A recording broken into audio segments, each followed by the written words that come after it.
Welcome to Think About It with your host, Jaden Miller.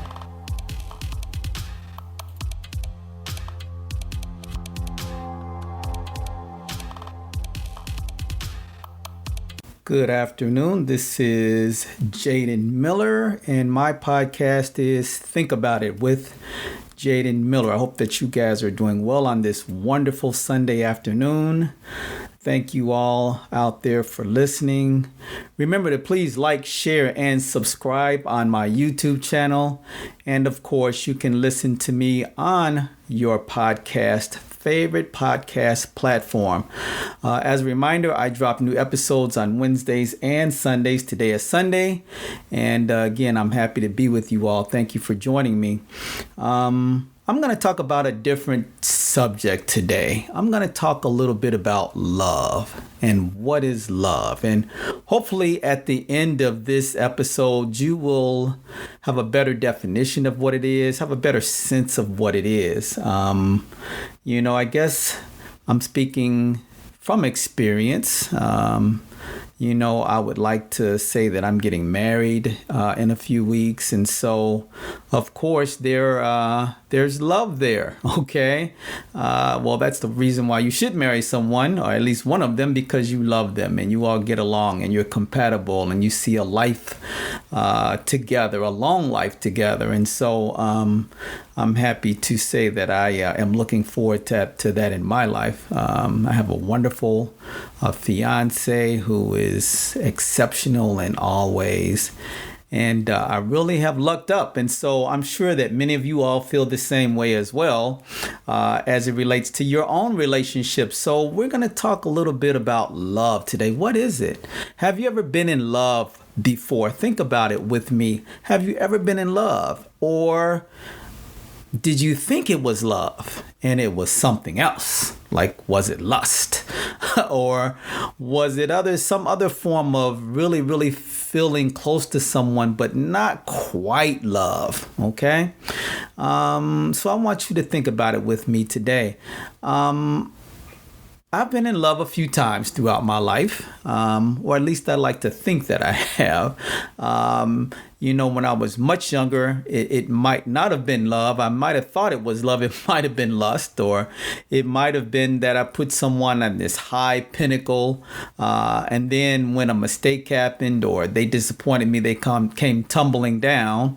And then my feelings seemed to have gone away really quickly. So was that truly love? That's a good question. I want you to think about it. What about you? How many times have you been in love before? Or did you find that one person that you really, really felt was, you were connected to, and someone that was your friend and someone that was your companion and that you could tell your deepest, darkest secrets to? What is love? What kind of love do you have in your relationship? So I want you all to think about that with me today. Research suggests that people share a common image of what it means to be loved. Key characteristics of knowing someone loves you include support without expectation of anything in return, compassion in difficult times, quality time together, of course, being told you are loved, feeling special and appreciated, and being forgiven for something you did wrong.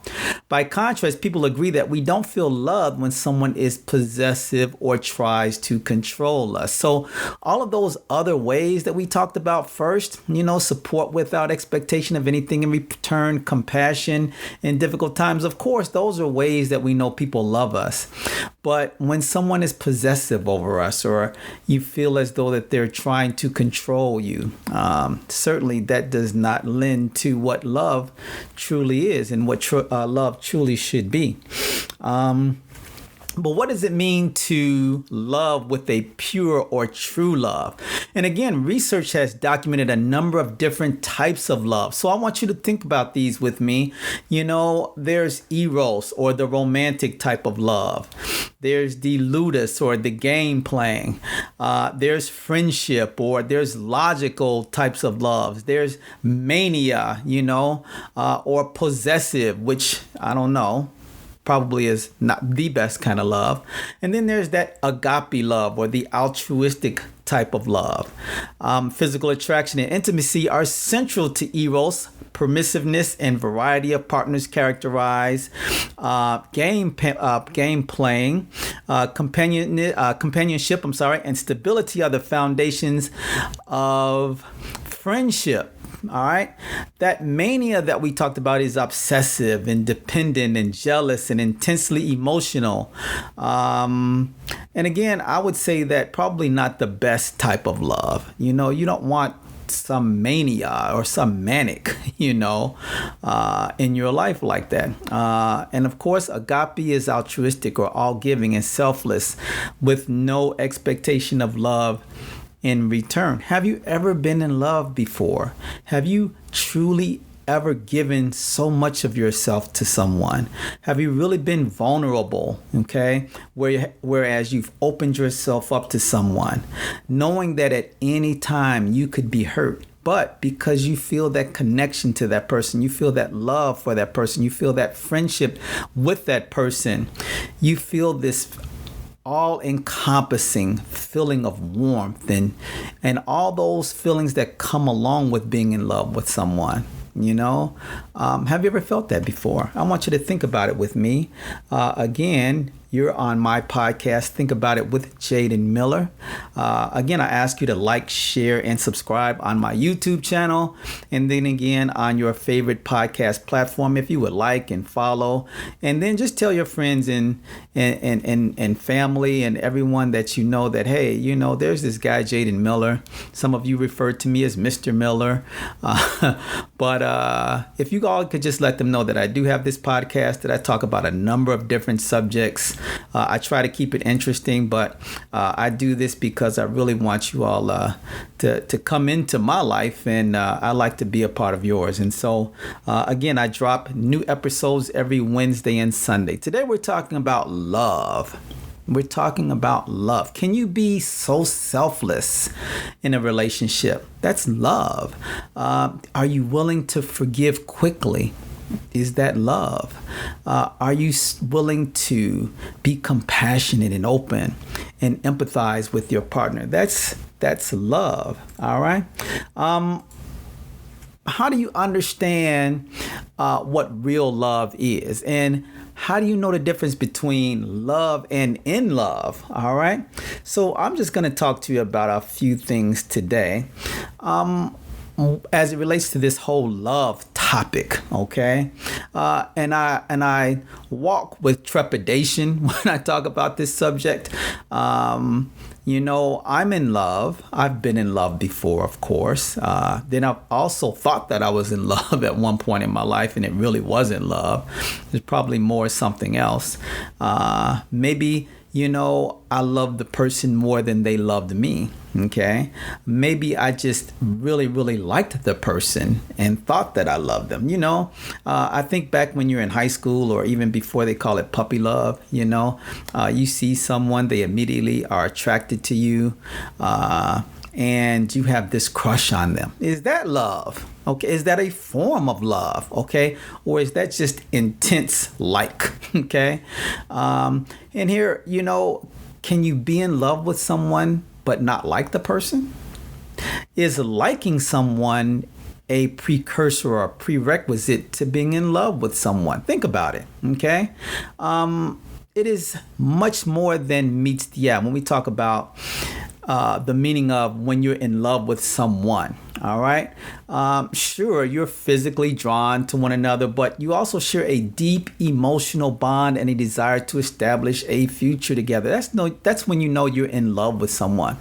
That over time, all of those good looks, that firm behind that you see, okay, or that chiseled chest and those muscles, sometimes they turn to flab, all right? The face starts to sink a little bit and the hair starts to turn a little grayer, all right? But that when appearance fades, that you're still in love with this person as much as you were when you first met them, when they was fine as hell, and now they're just Joe with the pot belly and the male pattern baldness. All right.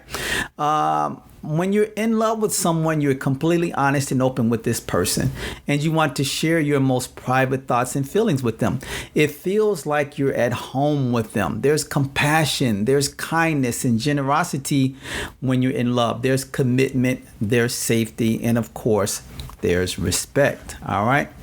But what does love in a relationship imply? So I want to move into relationships. What does love in a relationship imply? It's possible that all of those things that I just talked about will ring true for you, but it's also possible that it will not. All right. This is due to the fact that we are all so distinct.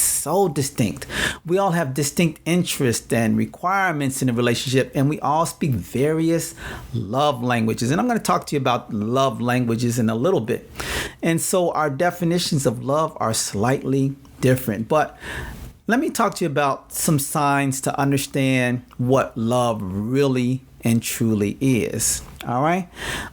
One sign is that you feel deeply connected. You feel deeply connected with the person. Of course, emotional attraction and are the major triggers for men and women. And this is a bond that we've learned over time. For a relationship to transcend from the honeymoon stage to something more meaningful and long lasting, emotional attraction is required. Now, again, I said emotional attraction, all right, not physical attraction. The physical will fade over time, but do you have an emotional attraction to this person? All right. I asked the question, I made mention of feeling deeply connected, but what does that mean? What does it mean to feel deeply connected? Well, you've known each other for a certain amount of time. You've discussed your interests, your goals, your values, your strengths, your anxieties. You probably know each other better than anyone else. You walk away smugly with the jackpot reward if you ended up on a game show answering questions about each other's likes and dislikes because you know each other so well. All right. So that's what it means to feel deeply, deeply connected to someone. When you're in love, it feels emotionally charged. It feels emotionally charged. So you're with me on Just Think About It with J.D. Miller. But what does it mean when you love someone? Okay, it feels emotionally charged. You'll have a great time and you'll have a great want to be with them, which is one of the signs. When they're not around, you miss them. And every time you see them, you want more. All right. Even when you're at work or hanging out with friends or shopping, or I just came from the shopping myself.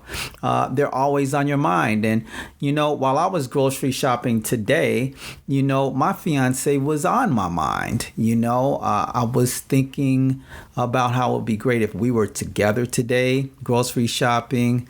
There were a few items that I know she wanted me to pick up, and I was unsure of a couple of things. But, I was thinking about her, that emotional connection, even when we're not together. I was thinking about her during that time. All right. The thing about being emotionally charged, and I want you all to understand, is that it's not the same as infatuation. Because when I was much younger, I was infatuated with someone, and it was not a good situation. Okay, not a good situation for me. She held all the cards. Let me tell you. She was beautiful. She was attractive. She had her own place. She just was one of those kinds of women that men just stopped and their jaws dropped. Okay. And so I was just so happy that she was interested in me, and I thought she loved me. But after some time, came to find that she really didn't. And as far as me, I really wasn't in love with her. I was infatuated with her. All right. So it is not infatuation. All right. When you're emotionally charged to someone and really, really think about them a lot, they don't get in the way of your concentration, but instead it's more like a continuous hum in the background that relaxes you. That's the best way that I can kind of describe that to you. In that relationship, and again, we're talking about love and how you know you're in love. You feel secure. All right. That's really important. You always feel that even when you're not dressed to the best and maybe not always on your best behavior, you still know that any imperfections that you have, that person is not judging you for them, but that they just value you and accept you as you are. All right. When you feel secure, that whole drive to impress fades away. All right. And it's not that you don't care, but what it is that you're just more at ease with them. So, it could be, when you first got into a relationship, she always made sure that her hair was always, on point, but then as she feels more secure with you and feels that, you're not going to be judgmental or look at her different, then, her hair may not always be in place. I mean, she may still want to look, decent. She's not going to look like, she just woke up in the morning, but it's still, she knows that, you're not judging her and that you feel comfortable with her just as she is. When you feel secure with someone, if they have spinach stuck between their teeth after you ate dinner or something, you know that the person is not going to break up with you. All right. When you're secure with someone, you are comfortable with the daily reality of a long-term committed relationship. All right. Another way that you can tell you're in love with somebody is you envision a future with them. And you all are committed to developing a life together. It is the real deal. All right.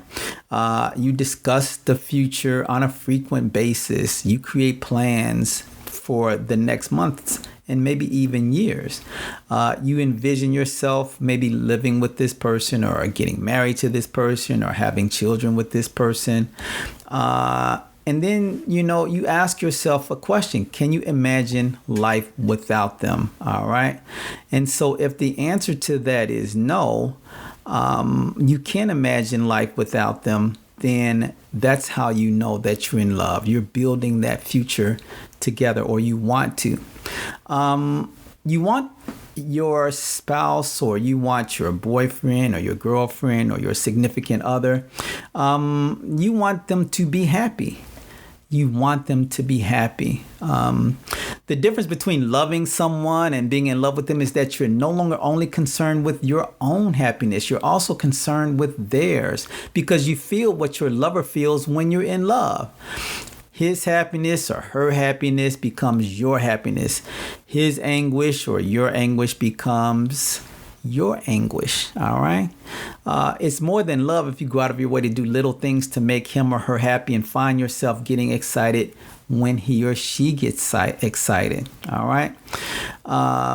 So when you want your significant other to be happy, you should sense his or her desire for your happiness, and he or she should be putting forth equal effort. So remember, you guys are working together as a team, as a partnership to make each other happy. All right. Which brings me to my next point, and that is you fully love and accept each other as you are. Everyone has flaws and shortcomings, and being in a relationship brings these imperfections to light. Trust me. All right. So if you are a little bit more argumentative, if you're a little bit more prideful, if it's hard for you to say you're sorry, if you are a clean person and your partner is junky and keeps things all over the place. All right. Everyone has flaws and shortcomings, and being in a relationship brings these imperfections to light. Trust me, I know. I'm the neat freak. Okay. And so when things are out of place, oh my gosh, I get a little anxious. All right. But then again, you have to love to accept your partner. You can ask your partner to make modifications and do some things differently, maybe to ease your tension or your anxiety if you're a neat freak like me. All right. And the great thing about it is if your partner is willing to do that, then that's how you know that person really loves you. All right. What does it mean to love someone completely? And what does it mean to love someone completely? When you love and accept someone for who they are, warts and all, you know it's true love. Because while no one is perfect, they do not need to be loved. All right. Another way you can tell that you're in love is it feels permanent. All right. So you're not still, if you were on a dating site, and now you're 6 months or a year into your relationship, when you're off that dating site, then it may start to feel permanent. All right. But if you're still, sneaking and peeking, and still scrolling and swiping left or right, then I don't know, you may not be in love. You might still be looking for your next alternative option. All right. Which is not a good thing. All right. But it feels permanent when you fall profoundly in love with someone. Your feelings for them become imprinted in your being. Think about it with me. Has that happened to you? Have your feelings for them, have they been imprinted in your being? All right.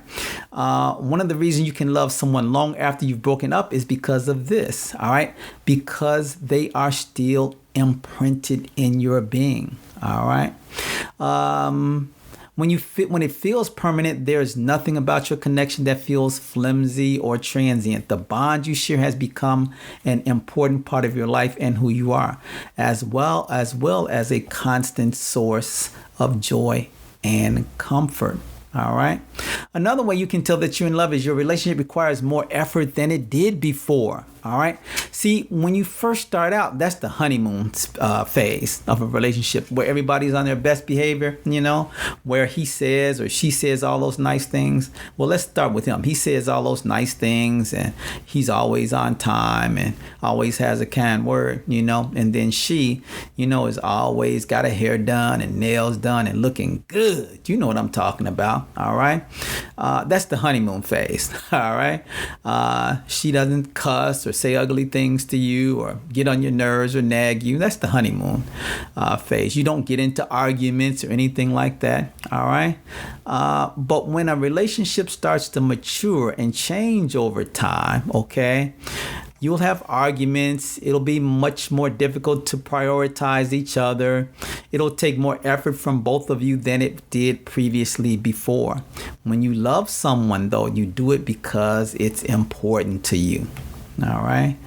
Another way that you know that you're in love with someone, you have set and respect each other's boundaries. There have to be boundaries in relationships. Okay. There's adoring someone, being in love, and then there's codependency on the other end of the spectrum. All right. This occurs when both of you fail to maintain your independence and become one person, which is not a healthy dynamic. To avoid this, it's critical that you both define and respect personal boundaries in terms of time, space, and values. Both of you should be able to pursue a successful profession, maintain a busy social life, explore your passions and hobbies, and get much needed alone time. When you actively encourage each other to develop and lead rich, entire lives outside of your partnership, you've found true love. You can't be up under someone all the time. All right. That's not true love. All right. That's codependency. All right. You have to be able to have time to yourself to pursue your own interest. All right. If you want to start a new podcast and you want to do it on your own, okay, because this is something that you've wanted to do. That doesn't mean that you love your partner less. That means that this is just an endeavor you want to try, something you want to engage in. Now, your partner can help you and be a part of it in some way, shape, or form, but in other ways it's yours. And so sometimes we need that time to do our own thing. So if you have a hobby, if it's sports cars and you like that, and you like driving, or you like purchasing them, or you like fixing them up, well, your spouse or your girlfriend or whomever, okay, your significant other should give you the time and the space to explore that hobby and allow you and encourage you, all right, to pursue that, all right? What about conflict? All right? So if you're like me, you guys, probably look at Instagram and maybe Facebook and maybe some other places online, and you see friends or celebrity couples say on social media that they never quarrel with their significant other. They never get into an argument. Guess what? They are lying to you, okay? And if they don't ever get into any kinds of conflicts or argument, then they are not really truly together, okay? That is a superficial relationship, all right? It's natural to have conflicts with the people you care most about. You ever have any conflict with your mother? Yeah? Ever have any conflict with your dad? How about your brothers and sisters? Oh, of course you do. What about a best friend? Absolutely. So it's natural for us to have conflicts with the people that care about us, that we're most close to. Well, don't you think that it's possible to have a conflict with your significant other? Of course it is. So the crucial distinction, though, is that when it's true love, okay, you don't let tiny disagreements drive you away. You can communicate effectively, work through problems as a team, and resolve them in a friendly and courteous manner. So these fights or arguments or quarrels, rather than ripping you apart, can often bring you closer together as a pair. All right. When you're in love with someone, you focus on how you make them feel. I'll do that for you again in case you missed it. When you're in love, you focus on how you make them feel. How you respond to the question, why do you love them, is one of the finest methods to tell the difference between loving someone and being in love. If your response is purely about you, such as I love him because of how he makes me feel when we're together, it's an indication you love them, but not unconditionally. When you're in love, you'll be more concerned with how you make someone feel, okay? How you make them feel, okay? Well, do you strive to make them feel comfortable? Do you strive to make them feel like they are your priority? Do you strive to make them feel like, hey, there is no one else other than you, all right? That's when you know that you've got some real love going.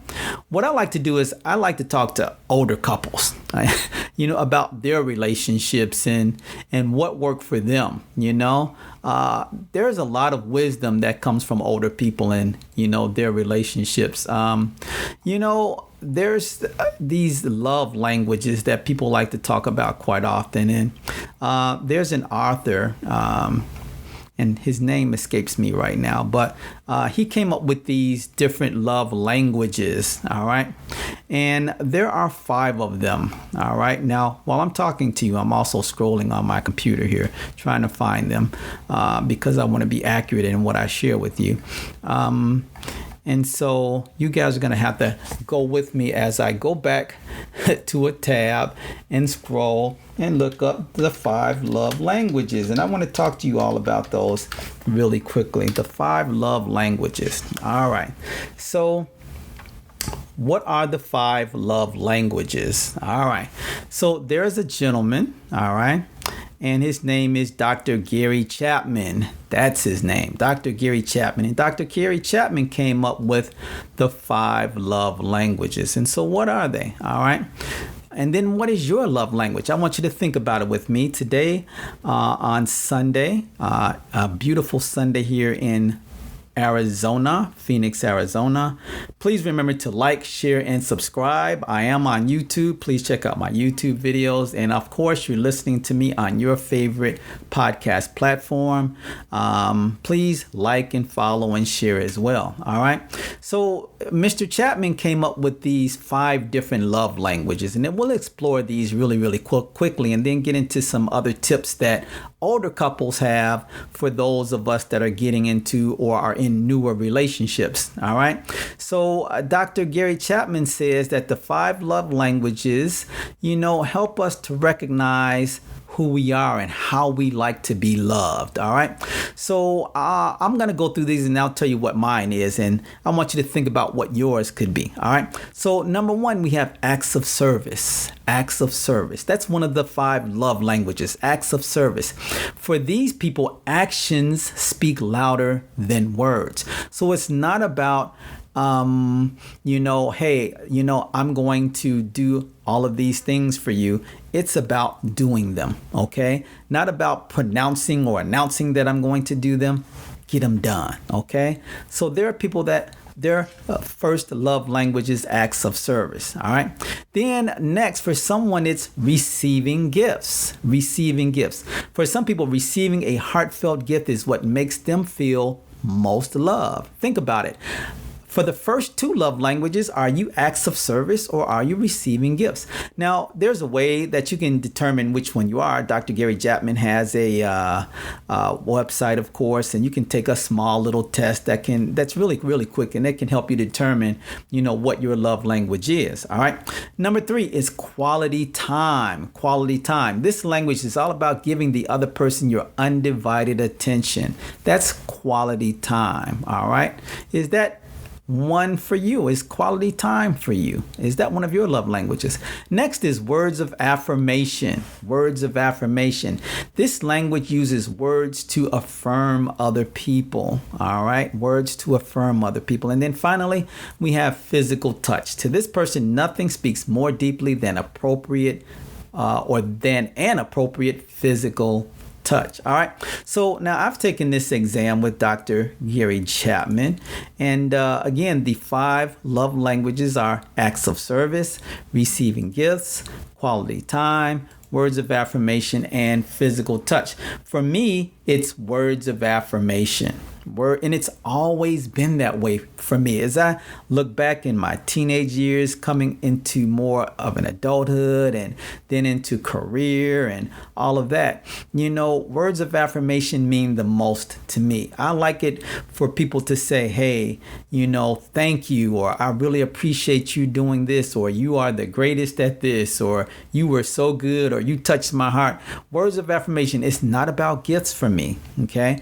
I don't need gifts, that really doesn't do it for me. It's the word. So if I give a speech in front of hundreds and hundreds of people, all right, what do I live for? Okay. I live for the applause at the end. Okay. So oftentimes people think when there's a singer that gets up and sings a fantastic song, or a great orator that gets up and gives a fabulous speech, or there's an actor that gives a beautiful, wonderful performance, what they're looking for is this, the applause. Okay. The affirmation, the words of affirmation. Thank you. That was the greatest. All right. And so I fall into that boat. Second that comes for me would be physical touch. All right. And again, we're talking about appropriate physical touch. All right. So if someone, touches me on my shoulder, or, wants to give a hug or something like that, that's important to me too. So those are my top 2. Again, you can go on to Dr. Gary Chapman's site. It's called 5lovelanguages.com, 5lovelanguages.com, and find out what your love language is. And so today we're talking about love, and we're talking about what love is. All right. So now that you've determined that you are in love with someone, okay, well, how do you keep it going? How do you keep it going? All right. Well, I'm going to talk to you about a couple of ways that you can. All right. And again, I am no expert on love or relationships or anything like that. I mean, I'm in a relationship, Of course, there's the great days and then there's the challenging days. And so we strive every day to make it even better. So older couples say that these are some ways that to keep your relationship alive and to keep it going for a long term. All right. One of them is to let your partner know you're thinking about them throughout the day. Okay. And it can be something as simple as a really cute text message, or a 30-second phone call just to say, hey, I love you, or I was thinking about you. All right. Psychologists say, and people that have been married for 50 years say that this is one of the top things for them. If you want your partner to feel both desirable and desired, make sure you're letting them know just how often they're on your mind. So let people know that they're on your mind. Okay. Another one is, according to couples that have been married for a long time, usually couples that have been married for 50 years more, it says, and let them express their feelings first. Instead of always letting your partner know exactly how you're feeling first, make space for them to express themselves before you start sharing. Understand your partner's point of view and let your partner know that. After that, you can express yourself. All right. Couples that have been together for 50 years or more say accept your partner for who they are. Houses are fixer-uppers, but viewing your spouse that way is a recipe for disaster. Accept your partner just for who they are. Don't try to change them. After all, people can only change if they want to. Just accept their strengths and weaknesses and those things that make them unique, and love them for that. It's just that simple. All right.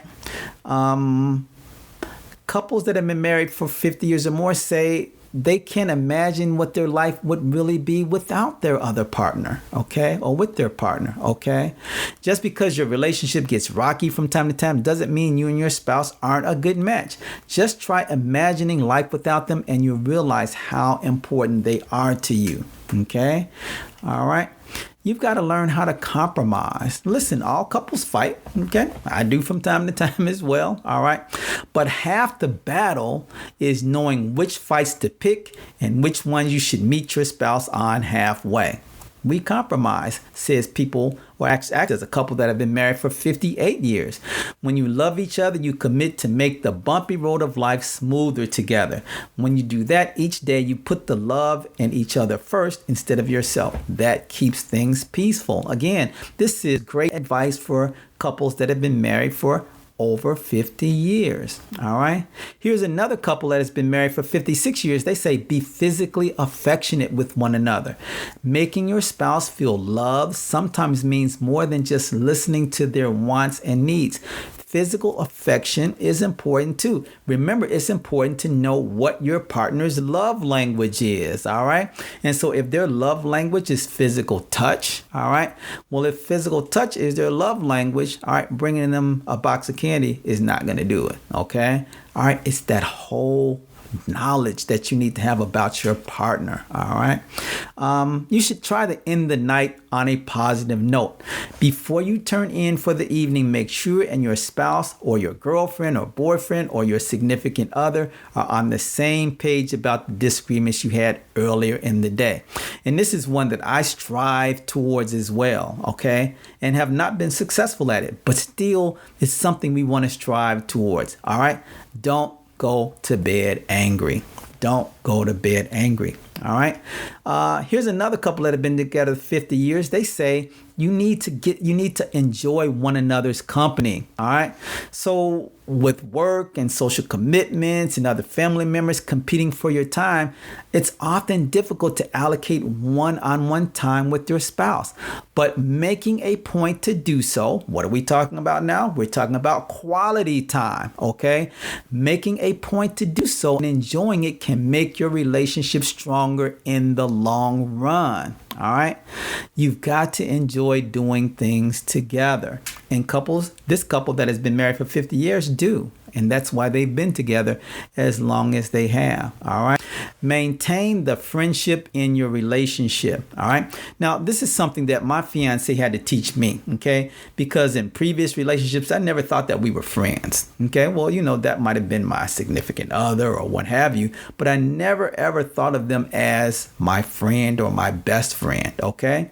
And so my fiance helped me to understand that in our relationship, we don't want to maintain a friendship. Okay. So as it progresses, don't forget to maintain your friendship along with the romantic side of a relationship. Okay. they are not mutually exclusive. All right. They do enhance one another. All right. So a couple that has been together 50 years, they say, we have always been able to spend a great deal of time together, and a true friendship was easily formed. They go on to say, best friends are there for each other, support each other, and like to have fun together. Okay. And she goes on to say, I often tell my husband I feel like we're having one very long sleepover. That is so cool. That's a really, really good way to describe a relationship. You know, we met a couple, my fiance and I know a couple that we've recently got reacquainted with, and they told us that their relationship is just like a long honeymoon. Wow, what a great way to describe your relationship, a long honeymoon, or like a long sleepover. Okay, that's one way that you know that you've got really, really great and true love. All right, another one is to live in the moment. Live in the moment. All right. Turning otherwise boring activities into small romantic opportunities can keep the passion alive, no matter how long you've been together. And this is according to a couple that have been married for 52 years. They go on to say that we often take time to make things fun or enjoy the moment. If a good song comes on at home, we'll stop and dance. We go to the movies and for walks. Okay. Those things are really, really so important. Okay. Here's another couple that have been together a while. They say, do you want to keep your relationship strong? All right. They say, take any opportunity to spend time together, whether it's going to the grocery store or just going to visit a friend, you know, or going to the post office. They say this couple always treat it like a date. That is such wise advice for this couple that have been together over 50 years.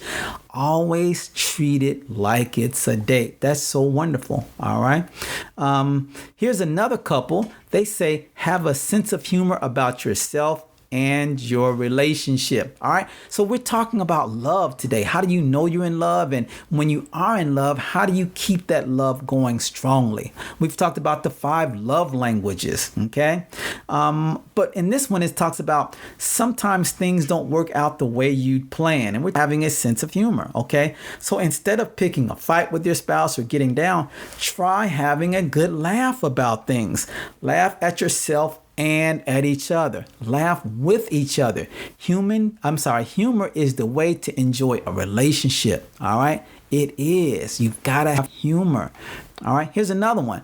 Don't afraid to give each other space. Space doesn't have to be a bad thing.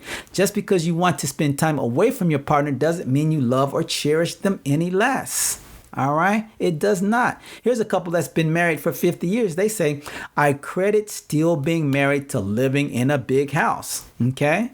She goes on to say, I need space. I need to know that I can be by myself and have room to be artistic. All right. So sometimes in some relationships, they just need a little bit of space. That doesn't mean that they don't want to be with their partner. They just need some alone time. And there's nothing wrong with that. Space is a bad thing. All right. Always know that the grass is not always greener. Okay. Oftentimes relationships don't work because we're always looking for the next best thing. Okay.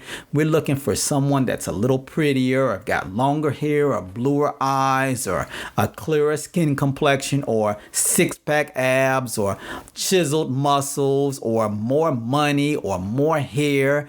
And that's all ridiculous. Okay. Because the person that you have in front of you is probably the person for you. All right. So many people end up in horrible relationships because they're always wondering, what if there's someone better out there for me? Okay. Or what if this is not the right path for me?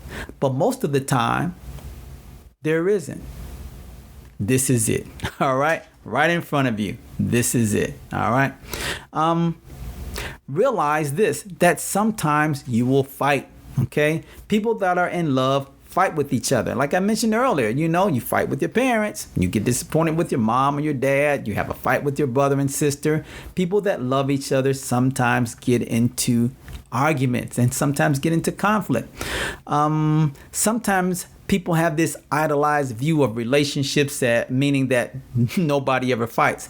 But the truth of the matter is all couples fight, even happy ones. All right. Here's a couple that's been married for 55 years. And they go on to say it's not all been easy years. All right. Young people will say, oh, you almost never fight. We say we fight all the time. OK, you can keep your relationship alive, but it takes a lot of work. All right. It's not just something that you can ho hum through life with. All right. You've always got to work at it. All right. There's always going to be some conflict. All right. You should always strive to kiss each other goodnight. All right. As I've already mentioned, don't go to bed angry. Okay. So couples 50 plus years together say always kiss each other good night. The world is full of surprises. Not all of them good. Okay. Not all of them good. It's just like, when you say goodbye to someone, say goodbye to them with purpose, okay? Because that may be the last time you see them, all right? So it's so important, all right? Kiss each other, all right?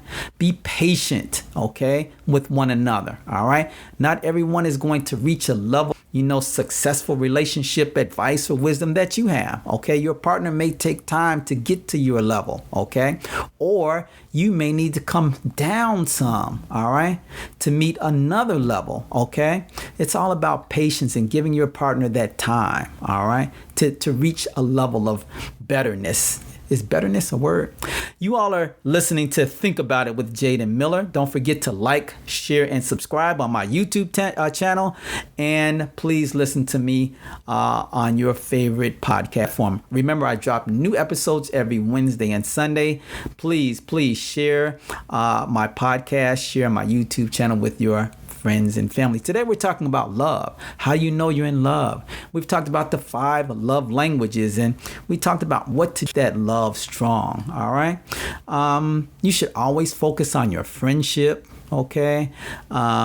You should try to say yes to new experiences. Quite often we want to say no, but when it's time to go for a hike and you've never hiked, or to go visit a new city, okay, sometimes just say yes. All right. My fiance was with some friends the other day, and they were telling us that for the first time they had driven by this place many times, and they decided to do this indoor skydiving.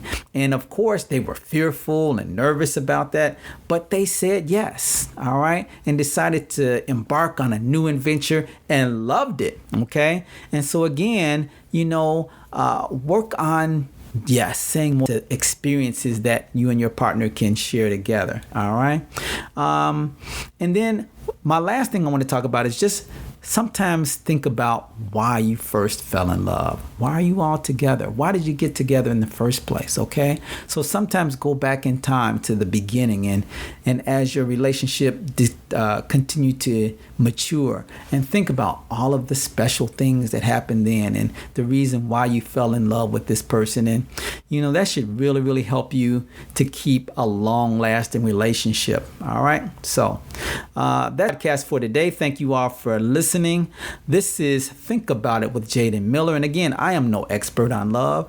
I know what it looks like. I know what it is to feel, or how it is to be in love, and what it feels like. And I wanted to share my experiences with you all today, and hopefully some of the things that I talked about, some of the tips and some of the research that I've talked about, and of course what the 5 love languages are, will be helpful to you all in your relationship. Again, check me out on YouTube.